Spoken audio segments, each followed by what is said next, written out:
कहानी lyrics Hindi presented. राजा भोज जिसे था 14 विद्याओं का घमंड भाग 7वां। इसके सभी पार्ट्स के लिंक आपको डिस्क्रिप्शन में मिल जाएंगे, आप देख सकते हैं। सेठ अपने वचन के अनुसार राजा भोज बने तोते को रानी सत्यवती से मिलने के लिए काफी आतुर था। फिर एक दिन उसने योजना बनाई और तोते को अच्छी तरह छुपाकर राजा भोज की नगरी की तरफ चल दिया। 2-4 दिन की पैदल यात्रा करने के बाद वह राजा भोज की नगरी में पहुंच गया और रानी सत्यवती के महल के बाहर जाकर बैठ गया, क्योंकि यह मसला इतना गंभीर था कि वह हर किसी से इसके बारे में बात नहीं कर सकता था। सेठ को फूक फूक कर अपने कदम रखने पड़ रहे थे, लेकिन सेठ करे तो क्या करे। महल के अंदर जाना उतना ही मुश्किल था जितना कि एक गरीब आदमी का मोदी जी से मिलना हो। सेठ महल के बाहर बैठा रहा, उम्मीद लगाए कि भगवान एक रास्ता जरूर निकालेंगे। अचानक सेठ ने देखा कि एक बंदी महल से बाहर आई। सेठ ने तुरंत अपना दिमाग दौड़ाया कि आगे का काम यह बंदी ही कर सकती है। वह भागा और तुरंत बंदी के पास जा पहुंचा। सेठ, बहन, कृपया आप मेरा एक कार्य कर दीजिए, मुझे किसी भी तरह एक बार रानी सत्यवती से मिलवा दीजिए। बंदी गुस्से में, क्या रानी सत्यवती से मिला दूं? हमारी रानी के इतने भी बुरे दिन नहीं आए हैं कि वह राह चलते किसी भी अहरे गहरे से मिले। जाओ, चले जाओ यहाँ से। सेठ, बंदी, आप किसी भी तरह यह समाचार रानी तक पहुंचा दो कि एक सेठ बहुत दूर से पैदल यात्रा करते हुए एक गंभीर समस्या लेकर आपसे मिलने आया है। इसके बदले मैं आपको 50 सोने के सिक्के दूंगा। 50 सोने के सिक्कों के नाम से बंदी के चेहरे पर चमक आ गई। उसने मन ही मन सोचा, इतने से काम के 50 सोने के सिक्के? बंदी, लाओ सेठ, पहले मुझे 50 सोने के सिक्के दो, तभी मैं रानी के पास जाकर आपका समाचार पहुंचाऊंगी। सेठ ने तुरंत उसे 50 सोने के सिक्के थमा दिए। सिक्के अपने पल्लू में बांधकर वह दौड़ती हुई रानी सत्यवती के पास गई और रानी से बोली, महारानी, एक सेठ बहुत दूर से पैदल सफर करते हुए आपसे मिलने आया है। शायद बेहद ही गंभीर समस्या पर विचार करना चाहता है। यदि आप आज्ञा दे तो मैं उन्हें बुलाऊं? रानी सत्यवती, ठीक है बंदी, उसे हमारे पास लेकर आओ। बंदी भागी गई और सेठ को रानी सत्यवती के महल के भीतर ले आई। जब सेठ रानी के पास पहुंचा तो रानी ने देखा कि सेठ की आंखें झलक रही थी। उसने हाथ जोड़कर रानी से विनती की कि रानी, केवल 1 मिनट मैं आपसे अकेले में वार्ता करना चाहता हूँ। रानी सत्यवती एक कोमल हृदय की महिला थी। किसी अनजान व्यक्ति की आंखों में पानी देखकर उनका मन पसीजने लगा था। रानी ने तुरंत सभी बंदियों से और पहरेदारों को बाहर जाने का आदेश दिया। जैसे ही सब बाहर गए तो सेठ ने अपनी चादर हटाई और तोता बने राजा भोज को बाहर निकाला और बोला, महारानी, यह कोई और नहीं बल्कि स्वयं राजा भोज है।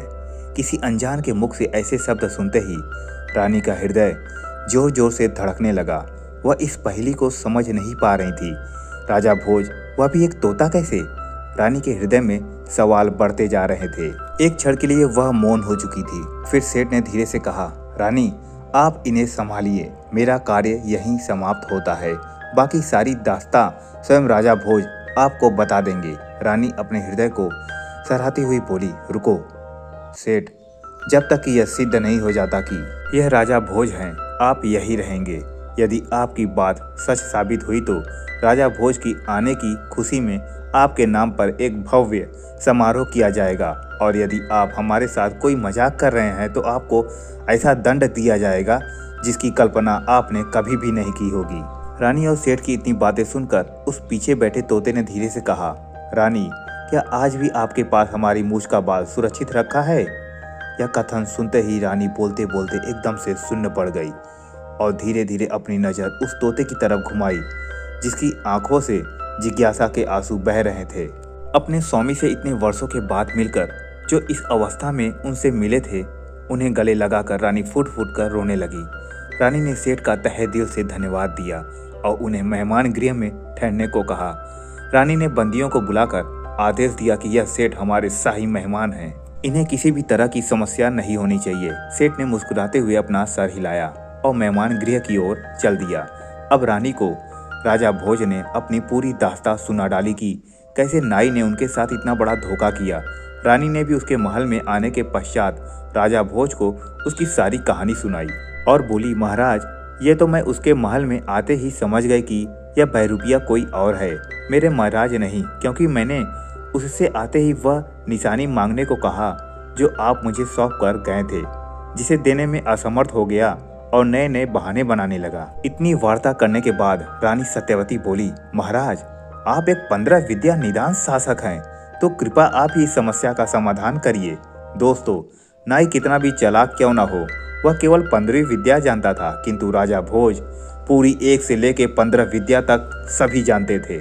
अब असली राजा भोज को रानी सत्यवती का साथ मिल चुका था। उन्होंने इस दुख से छुटकारा पाने के लिए गंभीर योजना बनाई और रानी सत्यवती से बोले, देखो रानी, केवल सेठ और आपको ही मालूम है कि मैं महल में आ चुका हूँ और किसी को भी इसकी सूचना नहीं है और ना ही मिलनी चाहिए। अब जो मैं आगे कहूँगा आपको वही करना होगा। रानी सत्यवती, जी महाराज, आप जैसा कहेंगे मैं वैसा ही करूँगी। कृपया आप मुझे आगे की योजना बताइए। राजा भोज, रानी, सबसे पहले आप सैनिकों से कहकर एक मरा हुआ बकरा मंगवाइए और एक बंदी से कहकर नाई के पास संदेशा भिजवाइए कि जिसे आप उसे माफी मांगते हुए महल में आने का आग्रह करना चाहती हैं, और मुझे किसी ऐसे स्थान पर छुपा दीजिए जहां से केवल मैं आपको देख सकूं, आप लोग मुझे ना देख सकें। दोस्तों, भाग 8 में आप सुनेंगे कि राजा भोज की आगे की पूरी योजना। आखिर क्यों राजा भोज ने एक मरा हुआ बकरा मंगवाया? क्या उनकी यह योजना काम करेगी? क्या नाई को इस परपंच की सूचना मिल जाएगी, या अब वह समय आ चुका था जब सबके सामने खुलेगा नाई का भेद और असली राजा भोज को मिलेगा अपना शरीर?